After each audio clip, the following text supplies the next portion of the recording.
pour résumer, un groupe d'individus de bonne volonté se mettent autour d'une table, ce que nous sommes en train de faire, et décident, voilà, nous croyons en rien.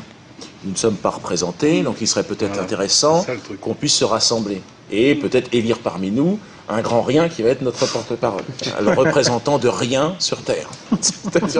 On pourrait s'identifier au moins à ça, parce que c'est vrai, au moins on s'identifie à ça. C'est-à-dire que tu t'identifies à rien. Mais oui, Il n'y a que ça d'intéressant. Il n'y a que ça d'intéressant dans le projet, ce sont les réponses avec le rien à l'intérieur. On part vers quoi? Vers rien. C'est-à-dire que moi, je crois en rien.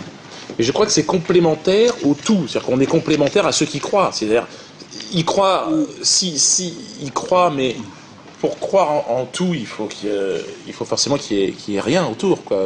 Sinon ça n'a pas de sens. À partir de là, il faut faire, c'est vrai, hein, il faut se trouver un vrai délire.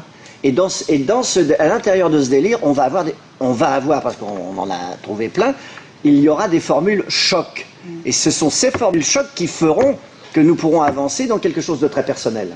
Moi, il m'est arrivé tout un tas de trucs ces derniers temps par rapport aux religieux, par rapport aux religions, et j'ai bien réfléchi, quoi. Je me suis interrogé. Je pensais qu'on était, il y a un vrai projet républicain, liberté, égalité, fraternité. Je me suis aperçu que c'était pas la réalité. Qu'en fait, on avait tous d'autres étiquettes, quoi. Et je me suis aperçu que je ne correspondais à aucune, en fait, chapelle ou aucune église. Mais merde, je ne suis représenté par personne. Alors, je suis un noir. Alors, il faut un conseil de représentatif des noirs, alors, pour me représenter, parce que personne ne parle pour moi.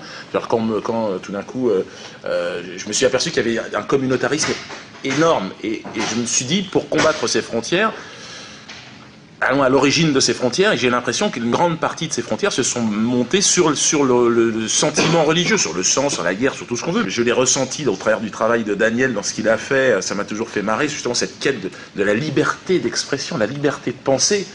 Moi j'ai l'impression que c'est simplement un groupe de libres penseurs, essentiellement des gens qui ont une utopie, qui est une sorte de liberté d'espace au niveau du champ de création, et je crois que l'idée d'une église athée aujourd'hui, c'est un truc qui fait mouche dans l'inconscient. J'ai l'impression que les gens, ils vont s'arrêter sur cette idée-là.